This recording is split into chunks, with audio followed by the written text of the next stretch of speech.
चर्चा में आए विवादित पुलिस इंस्पेक्टर प्रवीण मुंडे के कारनामे। ढूंढो एक मिलते हजार है।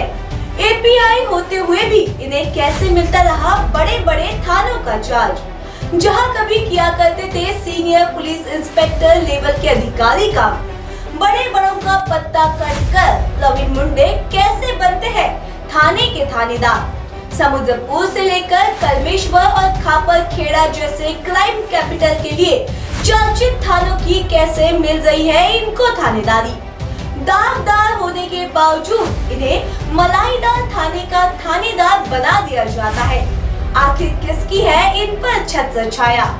कौन है इनके रहनुमा? कौन दे रहा है इनको इतना बड़ा बल, जिसके दम पर ये धमकाते हैं आम जनता को, सीधा तान देते हैं घोड़ा उनकी कनपट्टी पर और देते हैं खोपड़ी उड़ाने की धमकी। आइए जानते हैं पीड़ित की जुबानी एपीआई प्रवीण मुंडे का क्राइम कार्ड पार्ट 1। मेरा नाम शुभम है। 13 तारीख की रात को मैं अपने सभी काम करके घर जा रहा था। तो घर जाते वक्त कोराड़ी जो अपना BSNL का ऑफिस है, ठीक है, तो उसके पास में अचानक से मेरे पीछे से एक कार आई। बहुत ज़्यादा स्पीड में थी वो कार, और उस कार ने मेरे सामने आके अचानक से जो है तो वो हैंड ब्रेक दबा दिया। तो हैंड ब्रेक खींचने की वजह से वो गाड़ी जगह पे ही मौके पे रुक गई और वो गाड़ी की उस 4 व्हीलर से टक्कर हो गई। तो टक्कर होने के बाद में उस गाड़ी में जो उपस्थित लोग थे वो बाहर निकले। तो उस गाड़ी में खापरखेड़ा पुलिस स्टेशन के जो इंस्पेक्टर है प्रवीण मुंडे, उनके साथ में एक कांस्टेबल थे जिनका नाम था शैलेश यादव, और एक कांस्टेबल थे जिनका नाम था माने करके। तो इन लोग बाहर उतरे तो मुझे काफ़ी मैं दर्द में था। उसके बाद में इन लोग बाहर निकले। तो बाहर निकलने के बाद में मुझे ये देखने को मिला कि ये तीनों के तीनों अपने होश में नहीं थे। ये इतना नशे में थे कि इनको खुद का जो होश नहीं था कि वो क्या कर रहे हैं, क्या बोल रहे हैं। इतने में मुझे उनमें से एक जो थानेदार थे वहाँ के, उन्होंने अपने पास में से रिवॉल्वर निकाल के बोला कि बोले क्यों, बोले ज़्यादा शानपत्ती कर रहा है क्या, बोले तू, बोले। और इतना थानेदार ने बंदूक तानी और वो वापस चला गया। उसके बाद में यानी इस तरीके से वो गाड़ी के पास रिटर्न गए कि उनको चलने तक का ये नहीं था। तो गाड़ी का सहारा लेते हुए गाड़ी के अंदर में पहुंचे। उसके बाद में प्रदीप माने जो है वो मेरे पास में आए।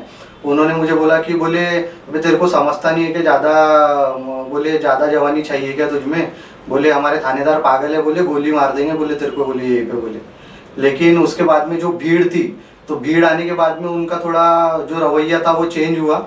उसके बाद में भीड़ ने यानी वो सिविल ड्रेस में थे उस वक्त में, तो लोगों को लगा कि यार बोले ये तो बेवजह बोले पी के लड़के के ऊपर बोले रौब झाड़ रहे हैं। तो उन लोग उनसे बहस करने लगे।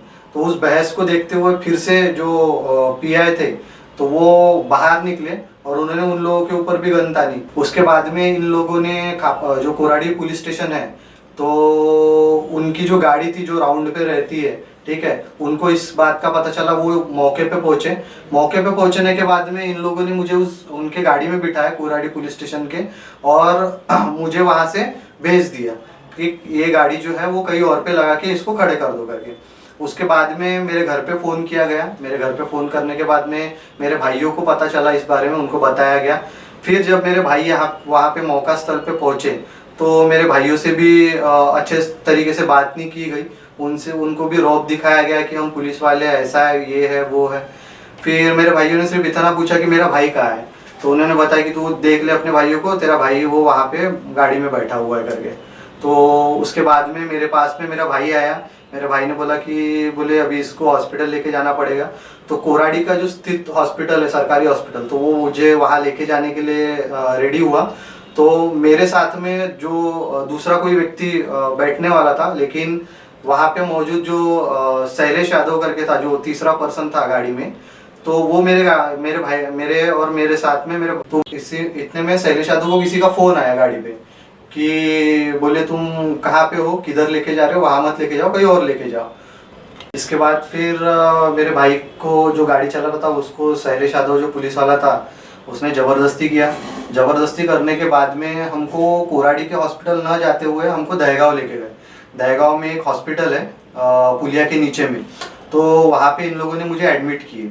एडमिट करने के बाद में वहाँ पे मुझे जो फर्स्ट एड ट्रीटमेंट देना चाहिए था जिस तरीके का, तो उस तरीके का ट्रीटमेंट न देते हुए मेरे जो घाव थे सर के उसके ऊपर टाके लगा दिए गए और मुझे वहाँ पे भर्ती कर दिया गया। उसके बाद में वहाँ पे जो शैलेश यादव और जो प्रदीप माने वगैरह जो इतने जो लोग थे वो सब वहाँ से भाग के निकल गए। मैंने देखा कि मेरा प्रॉपर ट्रीटमेंट नहीं हो रहा है, हॉस्पिटल की हालत देखी मैंने, तो मुझे ऐसा लगा कि मैं कहीं तो भी फंस गया हूँ, या फिर इन लोगों ने ऐसी जगह पे मुझे लाके एडमिट किया है कि जहाँ पे इनका यानी ये जो बोलेंगे जिस तरीके से तो उस तरीके से होगा, तो मुझे मेरी जान को खतरा लग रहा था।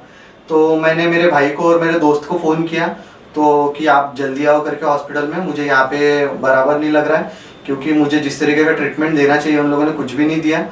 तो वो लोग आए सुबेरे मॉर्निंग में आए, उन्होंने तुरंत आके मुझे वहाँ से निकाले। डॉक्टर ने बिल बना के दिया, बिल बनाया, हमने पेमेंट किया और फिर हम वहाँ से उतने ही सुबेरे चौधरी हॉस्पिटल पहुँचने के बाद में तकरीबन 10-11 बजे डॉक्टर साहब आते हैं वहाँ पे, तो डॉक्टर आए। उसके बाद में हमने उनका अपॉइंटमेंट लिया। अपॉइंटमेंट लेने के बाद में मैं उनसे मिलने गया। मिलने के बाद में उन्होंने चेक किया मुझे। चेक करने के बाद में बोला कि आपका जो फ्रैक्चर है बोले वो ज़्यादा डीप है बोले, और आपका एक जो बोन है वो डिसलोकेटेड है बोले, और आपके सर पे भी मार है। तो उन्होंने मुझे एक्सरे और जो सीटी स्कैन है तो उसके लिए सजेस्ट किया। तो हम जब सीटी स्कैन और एक्सरे के लिए राह देख रहे थे वहाँ पे, तो वहाँ पे भी जो शैलेश यादव जो पुलिस वाला था तो वो वहाँ पे वो हॉस्पिटल में आया। तो उसने वहाँ पे भी अच्छे तरीके से बातें नहीं किया, धमकाने की कोशिश किया कि बोले नहीं बोले तुमको समझता नहीं, बोले तुमने कुछ करना नहीं बोले। तो अब ये सब चीज़ें देख के मैं भी डरने लग गया कि बोला मैं जहाँ पे आ जाता हूँ वहाँ पे ये लोग पहुँच जाते हैं, इनको भनक लग जाती है। तो मैं उस चीज़ से डरने लग गया। फिर मैं वहाँ से जो है चौधरी हॉस्पिटल से अपना जो भी है ट्रीटमेंट करने के लिए रुका था। तो उन लोगों ने फिर मुझे बहुत ज़्यादा जो है अमाउंट बताए थे ट्रीटमेंट का, तो जो मैं अफोर्ड नहीं कर पा रहा था उस वक्त पे। तो मैं वहाँ से निकल के आ गया। फिर मैं वहाँ से निकल के सीधा आशा हॉस्पिटल गया। आशा हॉस्पिटल में फिर मैंने अपना ट्रीटमेंट कराया। वहाँ पे मेरा ऑपरेट हुआ, जिस ऑपरेशन में मुझे कम से कम सर पे 4 टाके लगे थे, और जो मेरा हाथ है जो मेरा फ्रैक्चर हुआ था उस हाथ में तकरीबन 26 से 27 टाके। मैं यही बोलना चाहूँगा कि इस तरीके के जो अधिकारी हैं कि जिनको उनकी ताकत पे गुरूर आ गया है, जिन लोगों को अपनी एक जो रिस्पॉन्सिबिलिटी होती है जनता के प्रति वो समझ में नहीं आ रही है, इतना नशा कर रहे हैं कि उनको आम इंसान जो है उनकी एक यानी कोई कीमत नहीं लग रही है उनके वर्दी के सामने, उनके यानी रुतबे के सामने। तो ऐसी लोगों के ऊपर कार्रवाई होनी चाहिए। ये जो मेरी कंप्लेंट है, जो जिस वक्त ये एक्सीडेंट हुआ ना उसका पंचनामा हुआ, ना उस चीज़ की एफआईआर हुई, ना किसी ने उस चीज़ की तफ्तीश की, ना किसी ने उस चीज़ के बारे में इतना उसको अप किया कि इतनी बड़ी घटना होने के बाद में भी इस चीज़ को दबा दिया गया था। तो उस चीज़ के बारे में कुछ ठोस कदम उठाने चाहिए और इस चीज़ के बारे में एक एफआईआर होनी चाहिए। वैसे ही तत्कालीन थानेदार प्रवीण मुंडे जो कि काफ़ी नशा करते हैं, हमेशा नशा में रहते हैं, उनके साथ साथ जो पुलिस वाले थे शैलेश यादव और प्रदीप माने, इन लोगों के ऊपर कठोर से कठोर कार्रवाई होनी चाहिए और कठोर से कठोर इनको सजा मिलनी चाहिए। यही बस मेरी आप सबसे विनती है। तो एपीआई प्रवीण मुंडे, इनका क्राइम कार्ड पार्ट 2 देखने के लिए नजर बनाए रखिए केसी उजाला न्यूज के क्राइम कार्ड शो के अगले एपिसोड पर।